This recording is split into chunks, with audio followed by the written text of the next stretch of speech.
Hi YouTube, it's Kathy, and this is my weekly entertainment wrap-up for September 21st through 27th. This week I need to talk about 4 books, 5 shows, 2 movies, and 1 audiobook.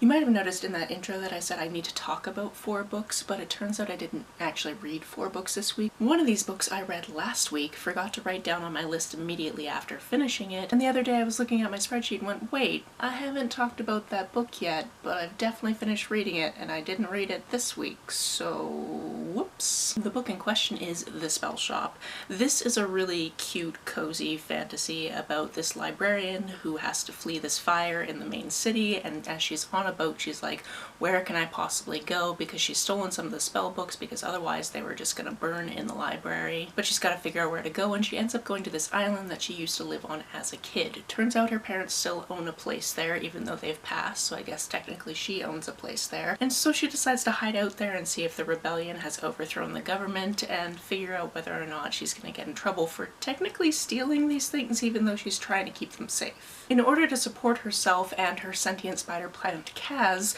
she decides to open up a jam shop because she found her mom's cookbook and it shows you how to make jam, and she's got a lot of berries around, so she figures why not. But in order to get more berries, she wonders if any of these spell books actually have a spell for that, and then it goes from there. Here's the thing about this book. It does have high stakes at points, but they don't feel super high. There's something about the writing that doesn't really bring you into the high stakes moments as much as I think it could, and therefore the plot kind of seems to drag out and is really slow, which can be fine, but I've definitely seen people on the internet being like, why is this book so boring? That being said though, some of the character interactions I really enjoy, to the point where when I finished reading this I needed to make a cross-stitched Meep, because that's a character. It's a little sentient cactus that shows up. It's adorable. So it's kind of a mixed bag, but overall if you're willing to overlook pacing issues and stakes issues, it can be a good time. On to things I actually finished this week, the first one being Interesting Facts About Space. This book is about a lesbian in her 20s who is deaf in one ear, and she has a lot of partners. This is not me shaming, it's just me stating a fact. She's constantly on the apps, she's constantly going out with people, having experiences, but as soon as she feels like there might be like feelings, whether or not that's on her end or the other person's end, she usually sends them a text being like, hey, I've decided not to date for the time. She also has an interesting fixation on true crime podcasts. She's almost constantly listening to one, and this basically distracts her from a lot of things in life, but also people in her life tend to think it's a little bit weird. As this book goes on, we find out she has kind of a complicated family structure because when she was younger, her father actually left to go have a different family with different people and has 2 other daughters,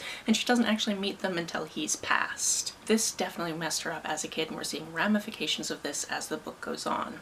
The title comes from the fact that instead of telling her mother she loves her, she tends to send her an interesting fact about space instead of just saying those words, which makes sense because she actually works for the National Space Agency as a librarian working with the data of the systems they use. Oh yeah, and she thinks she might have a stalker. If you are a fan of the category of messy queers, this is definitely one I would suggest. This week I also read The Complete Persepolis. Now, truth be told, I actually skimmed through the first part and actually started in the middle of this because I thought I had read the complete version of this story when I read what ended up being the first volume last month. So I wanted to actually, complete it because I thought I already had. This is a graphic memoir about the author growing up in Iran and then eventually being sent to Austria for school because there was a revolution going on and Iran wasn't exactly a very safe place to be, and then what happens while she's away at school because her parents stay in Iran, and then what happens when she goes back to Iran after all of these situations. The second half of the volume deals with her time specifically in Austria and then her return to Iran. What I can say is it's always interesting to me to see what other people's lives are like, especially when those lives are nothing like my own. But even saying that, there's little bits about this person's life that I can connect to. If you've never read it, I can definitely recommend it. The third book I read this week is Carmilla. This is the oldest lesbian vampire novel that we know of. In fact, I didn't actually look it up, but I think this book might be the source for the word vampire. Our main character in this one is a girl named Laura, although you don't know that until like 62% of the way through the book, until people actually start saying this character's name. And then they say it a lot, and then it goes away again, which is super weird. But she lives in a castle in the middle of a forest with her father and some servants who she doesn't really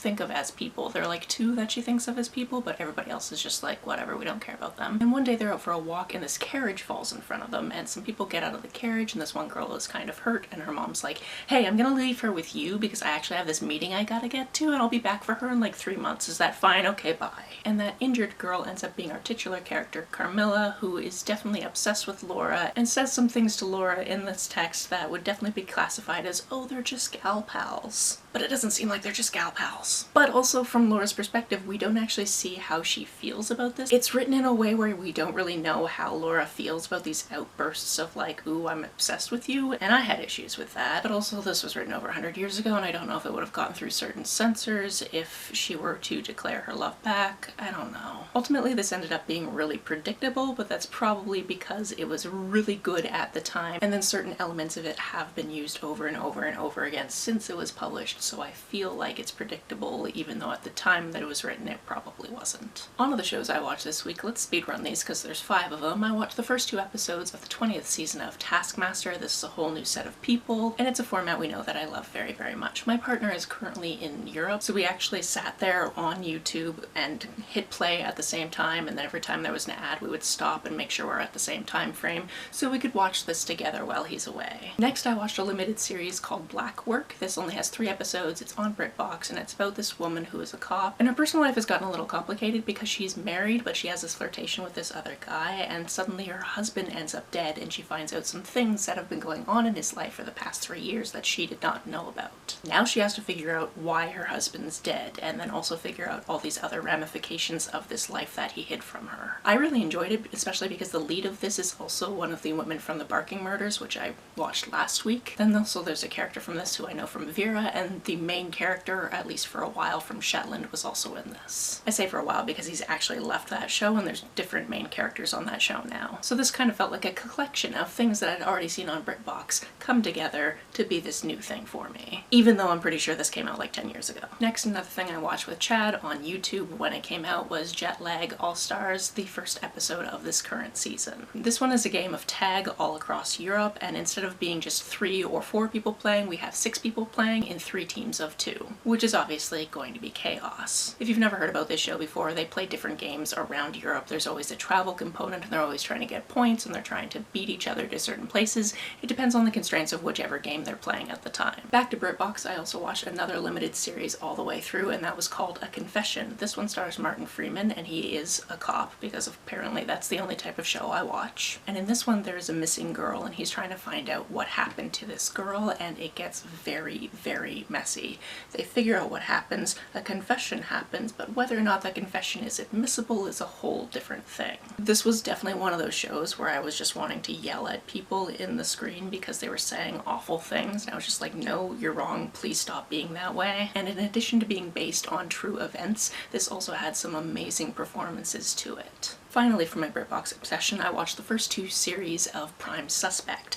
This starts out in 1991, and our main character is played by Helen Mirren. And at the beginning of the first series, she had been promoted a while ago, but she's not been really given any cases to be the head of for quite some time, so she is very much adamant that she finally gets that chance. Because everybody else who works in her station at a certain level or above is a cis white dude, because of the 1990s of it all. What's interesting about this series is every season is only 2 to 3 episodes. I kind of scanned through just to double check if that actually stays consistent, and the episodes are about an hour 40 each. So basically to watch each series you're watching a full movie and a full movie, and that's one arc. Basically by the end of a series you are finishing one continuous case. I also had quite the surprise when we got to the second series, and the very first new guy face that we see is a very young Colin Salmon. And I'm not going to spoil how that goes for you, but what I can say is, in addition to talking about the feminism of it all, we are now also talking about race in this series. There are 7 series in total, and I'm looking forward to watching the other ones as well. This week for Triple October Movie Night, we decided to watch 2 movies, and we decided to watch these particular movies because both synopses talked about people trying to track down other people with crossbows. So we went, let's just watch both of these and kind of compare them. Why not? The first one is called You're Next, and this is about this family that's getting together at their kind of vacation home in the middle of nowhere. It's parents, their 4 kids, their significant others, all of them coming together to celebrate the anniversary of the parents. When the parents get to the house, it seems like, the door was left open, which is weird, but the builders must have left it open the last time they were there. So they don't think too much of it until everybody arrives, and there's definitely tensions across the family. And then as they're at dinner, there's kind of a big blow up, and then all of a sudden, I've already mentioned that there's a crossbow situation happening. From there, you're trying to figure out who's doing this, why are they doing it, is it more than one person? We don't know. And it becomes a survival situation with a final girl. This one definitely had some twists and some turns. It had its fun elements to it. The other movie we watched that definitely has at least one crossbow is called Ready or Not. This is about this couple who are just getting married. We actually see them on their wedding day. And she's actually marrying into this family that is very famous because they kind of have a board game empire. After the ceremony and the reception, the whole night goes really, really well. They're about to retire for the night because, married couple. But his aunt interrupts and is like, hey, you haven't told her? We need to go play the game. And she's like, excuse me, what? And it turns out there's a ritual. Whenever there's a new person that comes into the family, they all play a game together, which sounds nice and wholesome, doesn't it?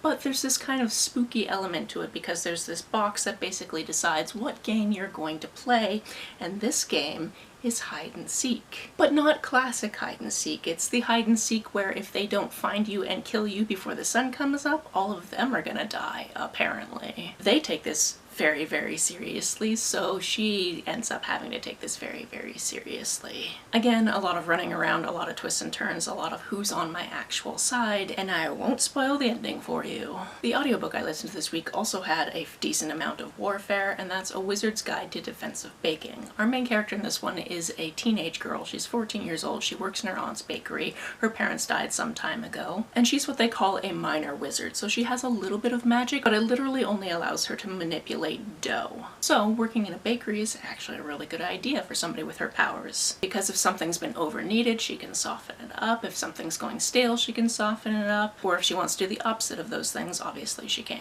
She gets to work early one morning because of the bakery of it all, and when she gets there, there is a girl on the floor and she is no longer alive, so they need to figure out what happened. So they call the cops, and the cops think that she had something to do with it. So she ends up having to go to the castle and be like, no, I didn't. You have no evidence. Why is this happening to me? And throughout all of this, we're hearing these stories about all of these other magic-wielding folks either leaving or disappearing from the city. So in addition to this murder, there's a wider mystery to solve. And it definitely escalates quickly. This is the first of T. Kingfisher's whimsical books that I've read, and I just really enjoy everything I've ever read by this author, so I assumed I would enjoy this, and I definitely did. This book is full of really memorable characters and a lot of talk about society and why it had to come down to a 14-year-old girl to save a city. And there's just so much about this I appreciated. That's it for this week. If you've read, watched, or listened to any of these, let me know about it down in the comments below. On the way down to the comments, if you hit that subscribe button, that would be very nice of you. If you don't feel like leaving a comment but want to make sure that I know you were here, just leave me an emoji or smiley face if you happen to be on your keyboard. Some people have asked if there's a way to financially support this channel, so I set up a Ko-fi account, which is a digital tipping service. The link for that, as always, is down below. You can like and share this as you see fit, and I will see you very soon. Bye!